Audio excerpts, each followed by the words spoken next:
आखिर बंगाल की सियासत दूसरे राज्यों से क्यों है अलग? क्यों बंगाल की राजनीति में हर चुनाव एक अलग कहानी बन जाता है? पश्चिम बंगाल की राजनीति पर जब भी चर्चा होती है तो मौजूदा दौर में अमित शाह का नाम अपने आप जुड़ जाता है। दर्शकों, आज हम खोलेंगे बंगाल की सियासत का वो सच जो शायद आपने पहले कभी नहीं सुना। नमस्कार दर्शकों, आप देख रहे हैं डीएनपी भारत और मैं हूं आपके साथ खुशी से। पश्चिम बंगाल की राजनीति को समझना ऐसा है जैसे किसी गहरे बहुस्तरीय उपन्यास को पढ़ना, जहां हर पन्ने पर एक नया मोड़, हर किरदार के पीछे एक कहानी और हर घटना के पीछे एक लंबा इतिहास छिपा होता है। अब जरा सियासत की उस पुरानी कहावत को याद कीजिए, साम दाम दंड भेद, यानी चुनाव जीतने के लिए हर तरीका अपनाओ। लेकिन बंगाल में ये कहावत भी थोड़ी ट्विस्ट के साथ चलती है। यहाँ केवल रणनीति नहीं बल्कि भावनाएं, पहचान और जमीनी जुड़ाव भी उतना ही मायने। तो दर्शकों, हम इन फैक्टर्स को काफी बारीकी से समझेंगे। आखिर क्यों बंगाल के चुनाव बाकी चुनावों से अलग माने जाते हैं? सबसे पहले जनसंख्या यानी आबादी के समीकरण की बात करें तो यहाँ से ये देखना पर्याप्त नहीं है कि किस समुदाय की संख्या कितनी है, बल्कि ये देखना अधिक जरूरी होता है कि कौन सा समुदाय किन क्षेत्रों में कितना प्रभावशाली है। पश्चिम बंगाल के सीमावर्ती जिले, कई शहरी ग्रामीण इलाकों में मुस्लिम आबादी निर्णायक भूमिका निभा रही है और यही कारण है कि करीब 100 से अधिक विधानसभा सीटों पर उनका वोट चुनावी परिणाम को सीधे प्रभावित कर सकता है। ऐसे में कोई भी राजनीतिक दल केवल बहुसंख्यक आबादी के भरोसे सत्ता एक नहीं पहुंच सकता, बल्कि उसे एक व्यापक सामाजिक गठजोड़ तैयार करना पड़ता है। टीएमसी ने इस बात को बहुत पहले समझ लिया था और उसने अल्पसंख्यकों, महिलाओं, ग्रामीण गरीबों और स्थानीय समुदाय के बीच मजबूत पकड़ बनाकर एक ऐसा वोट बैंक तैयार किया जो सिर्फ संख्या नहीं बल्कि प्रभाव के स्तर पर भी बेहद मजबूत है। दर्शकों, बात करते हैं नेतृत्व की, जो बंगाल की राजनीति में सबसे अहम भूमिका निभाता है। यहाँ पार्टी से ज्यादा नेता चलते हैं और नेता से ज्यादा उसकी छवि। ज्योति बसु के नेतृत्व में वाम मोर्चे ने 3 दशकों तक सत्ता पर कब्जा बनाए रखा, क्योंकि उनके नेतृत्व में स्थिरता, विचारधारा और संगठनात्मक मजबूती का अनोखा संतुलन था। और इसके बाद ममता बनर्जी का उदय हुआ, जिन्होंने खुद को दीदी के रूप में जनता के बीच स्थापित कर दिया। और ये सिर्फ एक राजनीतिक छवि नहीं थी दर्शकों, बल्कि एक भावनात्मक संबंध था। बंगाल का मतदाता अक्सर विचारधारा से पहले ये देखता है कि नेता उसके जीवन में कितना जुड़ा हुआ है, वो उसके सुख दुख में कितना साथ खड़ा रहता है। और यही कारण है कि भारतीय जनता पार्टी के सामने सबसे बड़ी चुनौती एक ऐसे सर्वमान्य चेहरे की रही है जो गांव से लेकर शहर तक हर वर्ग में समान रूप से स्वीकार्य हो सके। और इसके साथ ही संगठनात्मक ढांचा भी बंगाल की राजनीति में निर्णायक भूमिका निभाता है। यहाँ चुनाव जीतने का असली मंत्र है बूथ जीतो। इसका मतलब ये कि अगर आपके पास हर बूथ पर मजबूत कार्यकर्ता है जो मतदाताओं को व्यक्तिगत रूप से जानते हैं और उससे सीधा संपर्क रखते हैं, तो आपकी जीत की संभावना कई गुना बढ़ जाती है। टीएमसी ने वर्षों तक अपने संगठन को जमीनी स्तर पर इतना मजबूत बनाया है कि उसका प्रभाव गांव-गांव और मोहल्ले तक फैला हुआ है। और इसके विपरीत भारतीय जनता पार्टी का संगठन अभी भी कई इलाकों में नहीं है, जिससे उसे स्थानीय स्तर पर वैसी पकड़ नहीं मिल पाती। दर्शकों, अब अगर चुनावी व्यवहार की बात करें तो बंगाल का मतदाता पेश के कई अन्य राज्यों के मतदाताओं से अलग सोच रखता है। ये केवल धार्मिक या जातीय आधार पर वोट नहीं किया जाता, बल्कि स्थानीय मुद्दे, व्यक्तिगत अनुभवों और तत्काल लाभ की अधिक महत्व दिया जाता है। अगर किसी मतदाता को ये महसूस होता है कि उसका स्थानीय नेता उसके लिए काम कर रहा है, उसकी समस्याओं का समाधान कर रहा है, तो वो उसी के पक्ष की मतदान करता है, भले ही राष्ट्रीय स्तर पर क्या मुद्दे चल रहे हों।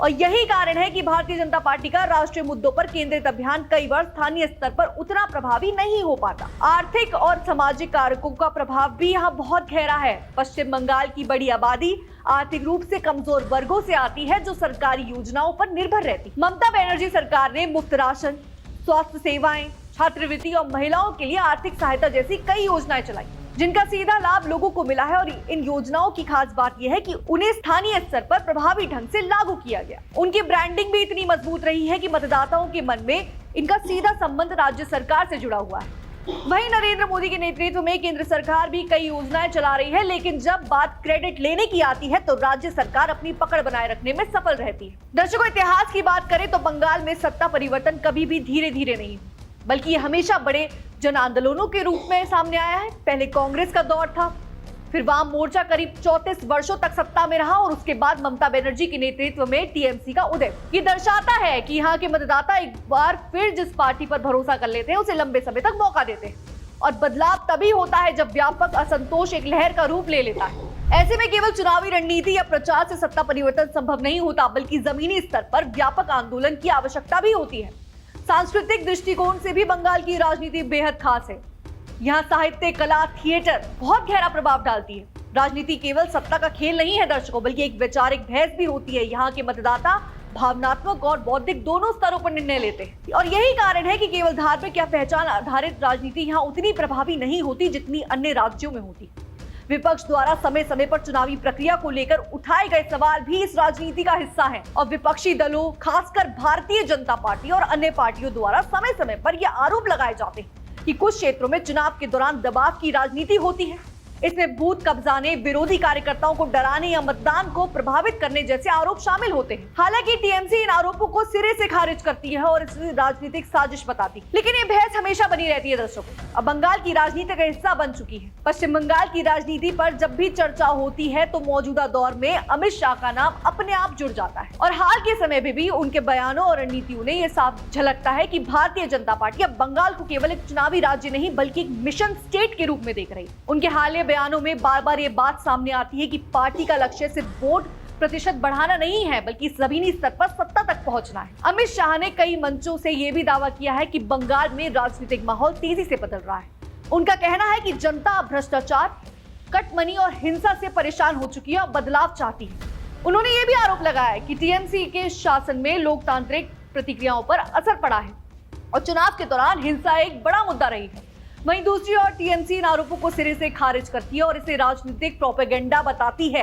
अगर इस बार के चुनावी परिदृश्य की बात करें तो कई दिलचस्प बदलाव देखने को मिल सकते हैं दर्शकों। एक तरफ ममता बनर्जी अपनी पारंपरिक राजनीति यानी मजबूत जमीनी संगठन, कल्याणकारी योजनाएं और भावनात्मक जुड़ाव के साथ मैदान में है, तो दूसरी तरफ भारतीय जनता पार्टी ने भी अपनी रणनीति में बदलाव किया है।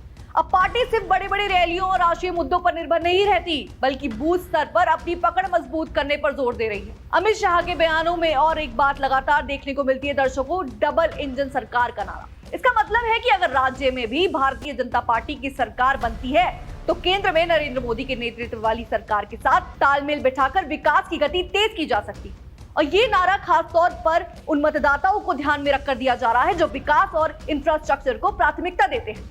हालांकि जमीनी हकीकत अब भी चुनौतीपूर्ण बनी हुई है और टीएमसी का संगठन गांव-गांव तक फैला हुआ है और उसका स्थानीय नेटवर्क बेहद मजबूत है। इसके अलावा ममता बनर्जी की व्यक्तिगत छवि और उनके द्वारा चलाई जा रही योजनाएं अभी भी बड़ी संख्या में मतदाताओं को प्रभावित कर रही है और वही भारतीय जनता पार्टी के सामने सबसे बड़ी चुनौती यह है कि वो मजबूत नेटवर्क को कैसे चुनौती दें और अपने लिए स्थायी आधार तैयार करें। लेकिन दर्शकों, इस बार के चुनाव में एक और महत्वपूर्ण फैक्टर युवा मतदाता है। सोशल मीडिया और डिजिटल कैंपेन के जरिए भारतीय जनता पार्टी इस वर्ग को अपनी ओर आकर्षित करने की कोशिश कर रही है। वहीं ममता बनर्जी भी युवाओं और महिलाओं को ध्यान में रखते हुए अपनी योजनाएं और संदेशों को लगातार अपडेट कर रही है। अब अगर पूरे परिदृश्य को जोड़कर एक निष्कर्ष निकाले तो तस्वीर काफी स्पष्ट है लेकिन जटिल दिखाई देती है। अमित शाह के आक्रामक बयानों और रणनीतियों से जरूर लगता है कि भारतीय जनता पार्टी इस बार पहले से ज्यादा गंभीर और तैयार है। पार्टी ने यह समझ लिया कि केवल धार्मिक या राष्ट्रीय मुद्दों के सहारे बंगाल में सत्ता तक पहुंचना संभव नहीं है, इसलिए वो अब संगठन, स्थानीय नेतृत्व और सामाजिक गठजोड़ पर भी ध्यान दे रही है। लेकिन दूसरी तरफ ममता बनर्जी और टीएमसी की पकड़ अभी भी मजबूत है। उनका जमीनी नेटवर्क, योजनाओं का सीधा असर और भावनात्मक कनेक्शन उन्हें बढ़त दिलाता है। यानी कुल मिलाकर बंगाल की सियासत इस बार भी उसी पुरानी कहावत पर टिकी है, साम दाम दंड भेद। लेकिन इस बार इसमें एक और शब्द जुड़ गया है, विश्वास का। जिसे जनता का विश्वास जीत लिया वही असली बाजीगर बनेगा। दर्शकों, अपनी राय हमें कमेंट सेक्शन में जरूर बताइएगा। तब तक के लिए बने रहिए हमारे साथ और देखते रहिए डीएनपी भारत।